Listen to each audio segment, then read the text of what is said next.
chairperson of the Dawes Renovation Committee, and I thought I'd give you guys a little fall update. We haven't seen the building in a couple of months. Many wonderful things have happened. Starting with where I am right now, this is our brand new reception area. So as you can see, a wonderful space to welcome visitors, potential adopters, sponsors, donors of all types. And it's going to be a dedicated space. You will be able to go through over here, but as you can see, we are under construction still. We haven't put the doorway through, but that will be our formal entrance to all of our spaces on the first level. And if you want to just look over here to the right, guest star, we have Terry Tarleton, our builder, assessing, as he always does, the current status of the building and various things that have gone on today. You want to say hi, Terry? Hey, everyone. And who else is Terry this year to? Oh, well, I should mention, of course, that importantly, because Terry is our builder and he has donated all of his wonderful services to ensure that all of our hopes and dreams come true, he is the honoree at this year's Making a Difference Ball, which is happening on October 21st at the Amber Room. So if you haven't gotten a ticket, if you would like to participate, if you'd like to attend, please feel free to buy a ticket. Go to our website, www.daws.org, buy a ticket, and if you can't attend, you may be able to participate online. You'll be able to observe what happens that night, maybe donate then, maybe bid on a silent auction item. Plenty of ways for you to get involved if you are interested in attending the event and honoring this year's honoree, Terry Tarleton, who we just love so much for everything he's done for us. He's not saying a word because he's very, very humble, but he is a superstar, as you more than know at this point. So I'm going to take you on a little tour. I can't go through here, but we're going to go outside. We're going to go around the back of the building. We're going to see the kennels. And another guest star is here today. You'll be happy to see Dr. Brenner, who is our veterinarian, who does all of our wonderful care for our animals. Say hi, Dr. Brenner. Hi, everybody. So we're going to be giving a tour to some of our renovation committee members today. And of course, Dr. Brenner is always an honored guest. He's helping us ensure that the clinic, which is such an important part of our operation, has everything it needs in its new home. And we'll be checking back in with him in a little while. So thank you, Dr. Brenner. You're welcome. Here. All right, we're coming around the side of the building. What I'm walking through is going to be parking. And this structure, I know as a just as a piece of the building, it doesn't seem like it's that much, but these are our new interior enclosed stairs, which is magnificent because they will never get wet and they won't get snowed on, and we can go up and down and access the parts of the building without any danger. Lots of room, makes it very, very easy. Look at how beautiful they are.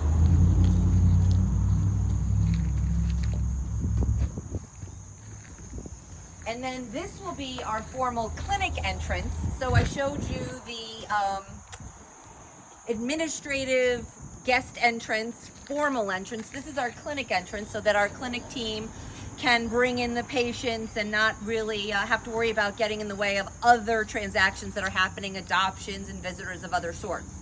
Now, this will be an entrance into the kennel area, and these will be, Terry, are these the east-west kennels? Which North. North. They're on one of the sides of the kennel. These are the north side kennels. And as you can see, they are raised up. So a lot of the issues that we used to have with kennels flooding, that is now gone. I'm in the exterior portion of the kennels. These are the runs where the dogs will have exterior access. And then if you look at the little holes there, that's what they'll go through to their indoor bedrooms. So as we come around the building, ignore the dirt piles. They will go away in lieu of excellent parking.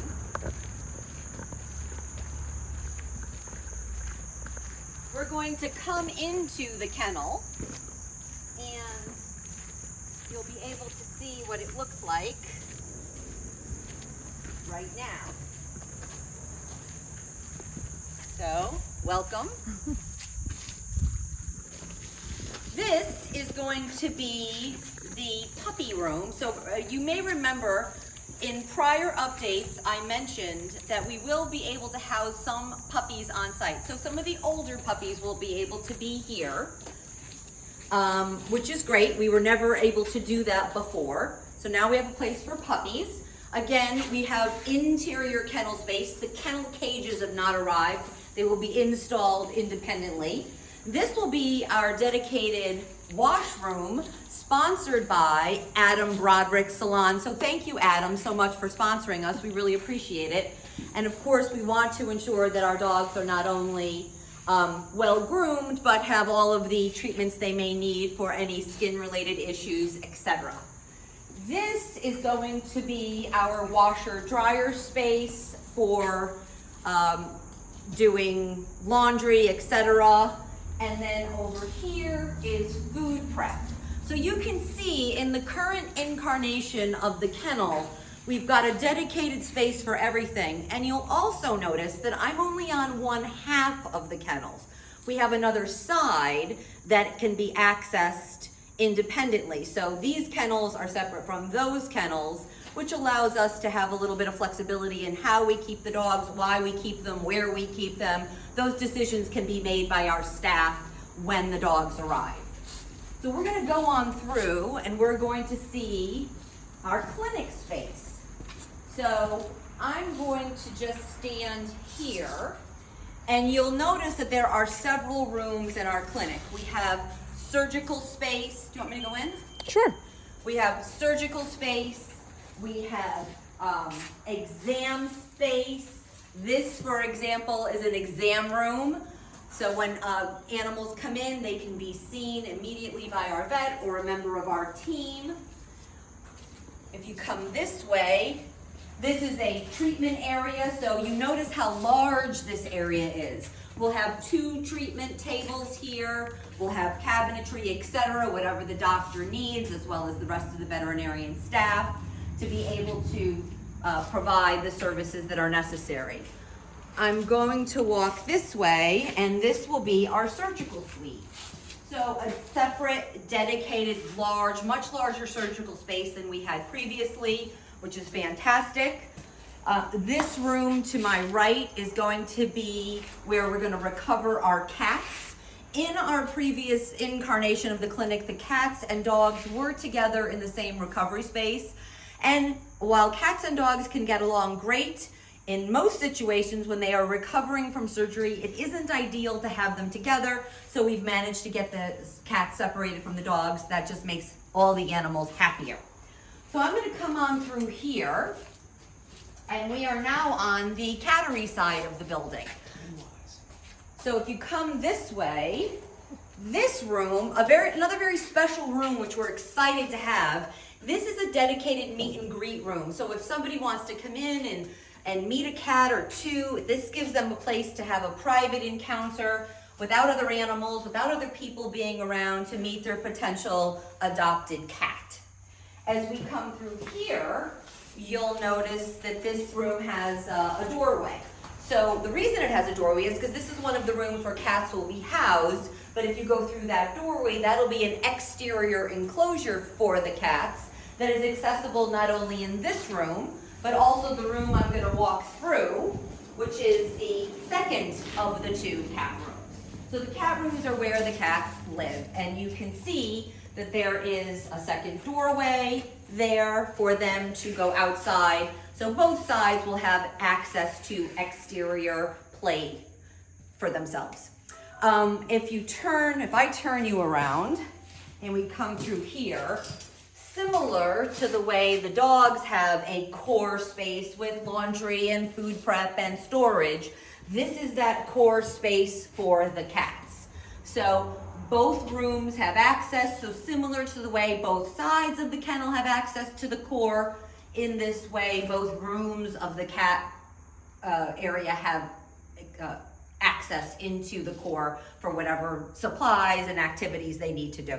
So Cheryl, can you tell everyone where the spiral staircase used to be, just for perspective? Do you remember? Yes. So for anyone who lived in that incarnation of the building, the spiral staircase, wasn't it roughly here?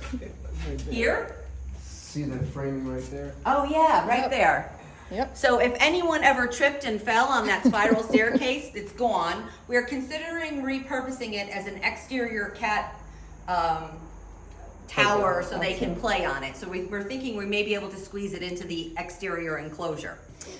All right, I'm gonna bring you on through. We're actually gonna go use some of those fabulous stairs to go upstairs and see what's happening up there. And I'm telling you, these stairs do not disappoint. They are wide, they are solid, they have landings, so if we're bringing things in the building, we have plenty of ways to maneuver. And as we come into this first room, anyone who's been in this building before will remember our community room. This is our community room. It's a place for the community. We have any number of things planned for this place, from meetings for our teams to activities involving community members, whether they are adopters, donors, sponsors, could be anyone. But this is going to be our community space, a nice generous space. And as we come down this hallway, we've got offices for the various members of our team. This space on my left is going to be a place for children so that we can, again, invite the community in, teach little kids about animal care, having a pet, rescue, that sort of thing. More offices on either side of me. This room, we're very proud of the room that's on my left here. Our devoted staff and volunteers will have a space to be able to take a break when they need to from their animal care services. And again, more offices. And this large space on my right is an enormous storage area, which we desperately need because we do have a lot of equipment that we need to keep on site for the care of our animals. And then the last two rooms before we go downstairs, this one to my immediate left is going to be cat healthy hold. For those of you who know our processes, we hold cats in healthy hold upon entry into our building to ascertain whether they have any medical conditions that need treatment. If they do, we treat them. If not, they're held for a few days and then they go downstairs to be adopted. And this is our cat isolation. In the unfortunate event that we have a cat that has something communicable, we keep them here until we get them healthy and then they're adopted. The last space I'm going to show you is downstairs. And again, These are the old clinic stairs. These are the old stairs. This might be the one thing we retained. The new heat pump system? Oh, the heat pump the system. heat Wait, pump. I missed something good. Terry will now explain, because I cannot, the heat pump system. All right. Terry, take it away. You Heat can pumps. talk and I'll zoom in. Yeah. Well, if you look up here, you'll see that you'll see the new branch boxes that distribute the heating and cooling throughout the whole facility. So everything's run by heat pumps now. So these are the four major booster pumps that will handle the hot water for the entire facility, and everything runs off of two giant compressors, which are outside. If you spin around here, you'll see the rest of the branch boxes. But this is the amount of technology that's going through this whole facility. Yeah. So we have to thank our friends at EMS for helping us install this wonderful heating and cooling system that we have. One of the major problems we always had with the prior incarnation of the shelter was keeping it properly heated and cooled. So whether it's the radiant flooring that is now under the cement in the kennels, which will keep those floors from freezing, whether it's these various pumps that keep each room at whatever temperature we so choose them to be for the comfort of the animals and the staff. Our game of keeping this place temperature regulated is so far above where we used to be, it really defies my ability to describe it. It is a marvel of technology, and between our wonderful friends at EMS and Terry and everyone's hard work, it really is going to be much more effective, not only in keeping animals and people comfortable, but saving us money over time. It really is a recipe for financial savings, which we need so we can rescue more animals. Thanks, Terry. So again, we're going to go on downstairs now, and I'm going to just show you the last few things that we didn't get to talk about so far.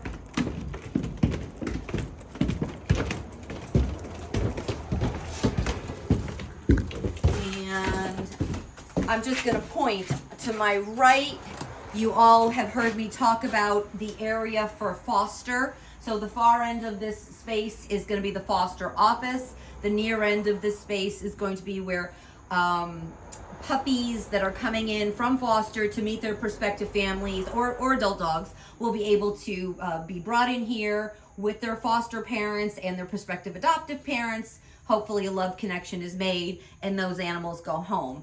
And so we were never able to give our foster team, thank you, Michelle and Karen, for all you do for us. We were never able to give them a dedicated space. Now they have it, and their work is so important to the overall benefit of the community that it was needed. I'm moving around this way. The last sort of piece of the puzzle that will be amazing is our dog meet and greet area. Again, when prospective adopters come in, we have 3 spaces, 1 large space and 2 smaller spaces, where they can go sit with the dog can go and sit with their prospective adopter, have a cuddle, have a chit chat, decide if they love each other, and if they do, we can send them on home. That is our update. These are all works in progress, but coming along at a fantastic rate. We are going to be done soon. That's all I'll say. It's going to be very, very, very soon. So thank you all for supporting us. Keep supporting us. Give us money. We need donations to keep this going, and we'll see you soon. Bye.